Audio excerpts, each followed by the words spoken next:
Hello and welcome back. Today, after many requests, I figured I'd check out a new horror anthology series, and normally, when it comes to these stories, I recap multiple episodes. But with this being a new series, I figured I'd feature only one episode. I was thinking this episode would be the perfect jumping off point. After this, I'll feature 2 stories per video, like normal. But before we get started, I want to let you guys know that I have a Patreon where you can watch all my videos ad-free. But with all that out of the way, let's get to the spooky story.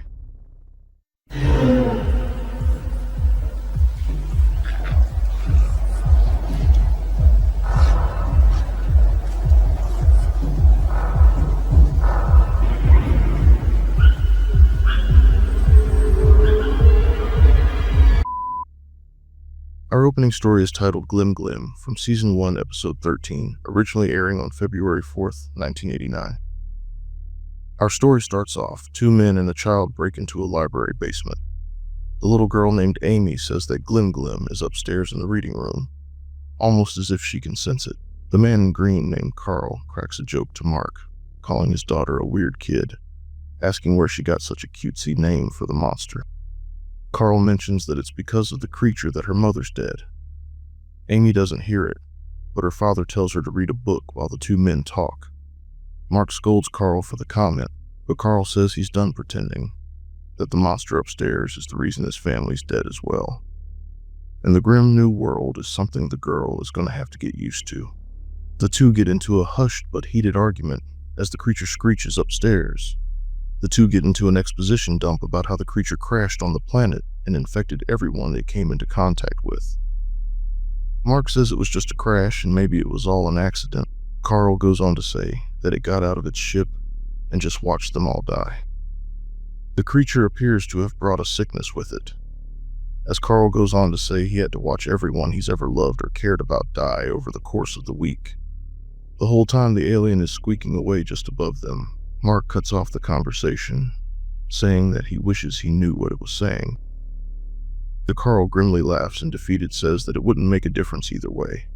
Just then we hear the internal thoughts of the alien, saying how it's been on our planet for 3 weeks, has put up a power cell at the library, and has been reading the books as a way of studying humans. He wants to learn more about us and our planet, but states that it needs living people, and the only known survivors are in hiding and are afraid. Carl laughs and is appearing to be going stir-crazy, says that he never even visited the library, but it's the only place in town with power, and they gotta live right beneath the very creature that caused their current predicament. Mark tells him to keep his voice down, telling him that at least they have heat, light, and have been able to sneak out in order to find food. Carl compares their situation to that of lab rats, saying that when the creature finds them, it's gonna want to rip them open and find out why its plague didn't affect them, all while laughing to himself. He suddenly stops laughing and says that maybe instead of lab rats, they're like lambs being fattened before a feast. Amy breaks their tense conversation, asking her father to come look at the snow. We go back upstairs to hear more from the alien. He says that he threw up a force field to keep out the enemy forces, but time is a major factor and that he needs to keep searching. Back in the basement, Mark and Carl talk about how they and Amy seem to be the only people left alive in town. Carl questions why they survived. Mark comes up with the idea that maybe they are immune to the space plague, but he admits he doesn't know how. Carl reminds him that they hunt for food every day and all they find are dead residents of the town. But Carl says the next go out in search of food, he's going to find some firepower and take the alien out himself. Mark says it would be a bad idea, saying that if they kill the creature and the force field remains up, they would be trapped in a town with 7,000 corpses for the rest of their lives. Mark's words seem to have calmed Carl, but his ease is shaky at best. Mark is still obsessed with trying to find out what the creature is saying as he continues to hear its otherworldly screeching just above them. That night they sleep restlessly. The creature's squeaking wakes up Amy, and she tries to get a look at it from the vents. She lays eyes on the creature. It's a big green mass with 4 red eyes and long tendrils for limbs. It flips page after page of a scattering of books. Amy looks on in amazement. She says the creature's name. The alien stops, hearing the small girl's voice. It approaches the vent and playfully touched the girl's finger. We cut to morning. Mark comes up with the plan that after the creature leaves, he and Carl will go upstairs and find out what the alien has been doing. Mark goes over the plan with Amy, telling her to keep a watch out the window, and that if she sees the monster, she's to call up and warn them through the vent. Carl tells Amy that she has to keep a close eye on the window, saying that he and her daddy don't want to become its next meal. The girl laughs at the idea, saying that Glim Glim won't hurt them. Carl scoffs, and he and Mark leave. They go upstairs. Mark finds out that the creature has been reading up on everything about humans, psychology, history. Carl is confused, saying that it's like it's searching for something. He gets spooked and tells Mark they should leave, but Mark is unyielding, saying that they need to find something out about the alien, a weakness or even why it's here. They search through the library and find a severed human head sitting on a chair. Mark falls to his knees, weak at the gruesome sight, saying that he knows the dead man's face, that it's a neighbor of his, named Harry Baker. They find the body laying on a table and Glim Glim appears behind them. The two men scream and run at the sight of the creature, but Glim Glim doesn't chase them. We hear the internal thoughts of the creature once more. He says that he identified the virus as something that is native to its intestinal tract, stating that he's sorry that it's so lethal to humans, but that he needs to find a way to stop it from spreading as the force field batteries are draining fast, and that if he can't find a way to stop it from spreading, it will destroy the entire planet. He mentions that he had contact with Amy, calling her a mini-human, and that he needs to find a way to contact her again, as she might be the only hope he has to stop the virus from killing all life on Earth. Carl and Mark return to the basement to a worried Amy asking what took them so long.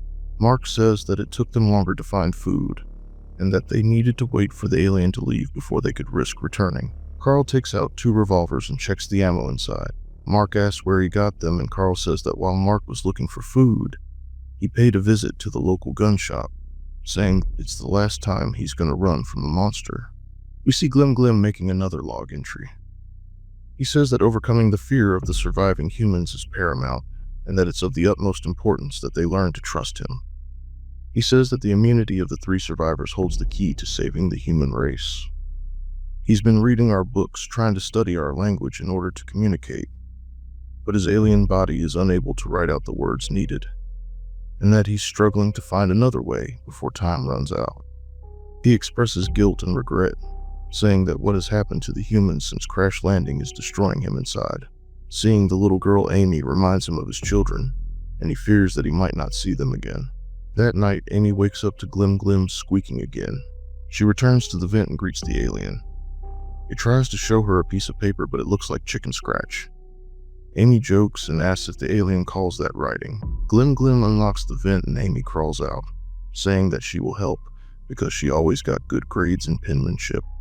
She determines that the creature came from Orion and that the sickness was an accident and that he needs their help to prevent everyone else from getting sick. The alien points out that it needs blood for a working sample. Scared, Amy asks how much, and Glim Glim points out the letters to spell out a little. Amy says that she will help, but that it will take a lot of convincing to have Carl and her dad come around to the idea. She thinks for a bit and comes up with a plan to convince them. We go back downstairs to see Mark and Carl nervously listening, saying that the alien has been moving around a lot lately, that it's gone in and out of the library at least 12 times. Carl nervously holds the gun while listening to the movement upstairs. Later that night, Amy sees what the alien has been building and with a big smile on her face, says that it should convince them. Glim Glim hands her a poorly written but readable note that requests a blood sample, and Amy nervously agrees. Just as the alien is taking a sample, Mark notices his daughter is missing and the vent hatch is open. In a panic, he runs upstairs. Mark sees the alien taking the blood sample and flees in terror. He wakes up Carl and the two rush upstairs. They see Glim Glim, who is squeaking and holding a letter in his hand. The two, unable to understand him, fire, shooting the alien multiple times. It wiggles and writhes before falling over dead. The two rush back to find Amy standing next to a Christmas tree. They look on in horror and confusion, asking if she's okay. She said that Glim Glim needed to find a way to say he was friendly, and Mark looks on in horror, noting that today is Christmas Eve, saying that during all the horrible events he forgot the date. Amy asks with tears in her eyes if they hurt her friend. The shot lingers on a dead Glim Glim. The camera pans down to reveal the note in the alien's hands that somberly says, "Merry Christmas," as the screen fades to black. When it comes to the episode Glim Glim, the story was written by F. Paul Wilson, a well-known horror and science fiction author best known for The Keep, and that makes for a story that feels fleshed out and deeper. It was directed by Peter Stein, who also worked as a cinematographer on films like Friday the 13th Part 2 and Pet Sematary, bringing that late 80s horror atmosphere to the episode. One thing a lot of people don't realize is that Glim Glim was not fully a puppet. The creature was portrayed by actor Ken Walker in a full practical costume. That rubber suit performance is very much in line with the style of the late 80s, where practical creature effects were the norm. Despite looking alien and intimidating, the performance was intentionally restrained, not just due to the suit's restricted movements. The creature itself was meant to feel curious and almost gentle, especially in scenes with Amy, reinforcing early on that the alien isn't malicious. Interestingly, although the episode hinges on Christmas Eve, it didn't air during the holiday season. It premiered in February, much like this very video, which makes the Christmas reveal feel even more unexpected for audiences at the time. The holiday element adds an extra emotional gut punch to the twist ending, turning what could have been a standard tragic misunderstanding into something much more heartbreaking. Fans have consistently cited it as one of the most memorable episodes because of that powerful ending and moral twist. From fairly early on, it becomes clear to the audience that Glim Glim is not evil. He accidentally brought a deadly virus with him and is desperately trying to contain it, using a force field while studying humanity in hopes of finding a cure. That early reveal shifts the tension away from asking what the alien's intentions are and instead toward, will the humans understand in time? It's just a happy accident that the story lent itself to keeping in line with the show's notoriously low budget. Even decades later, Glim Glim is still frequently mentioned as one of the best and standout episodes of the 72-episode run of Monsters. Jenna Von Ohr was a child actress who plays Amy in the episode. She went on to have a long acting career in film and television. She's probably best known for her role as Six Lemire on the sitcom Blossom, which aired from 1990 to 1995 and made her a familiar face on TV. Personally, I really enjoyed the episode. It shows that you don't need big effects and set pieces to sell a convincing story, as most of the horror is explained rather than shown. And unlike most modern alien stories, it shows that mankind isn't always the hero of the story, and something as simple as not being able to communicate can have really disastrous ramifications. Though it's not fully explained, them killing Glim Glim wasn't just heartbreaking, it was world-ending. There still was no cure for the virus found, meaning that when the force field fails, the world will still succumb to viral outbreak, meaning the two men doomed all of humanity. Thank you all so much for watching, and a special thank you to our channel members. Take care, have a great week, and we'll see you in the next one.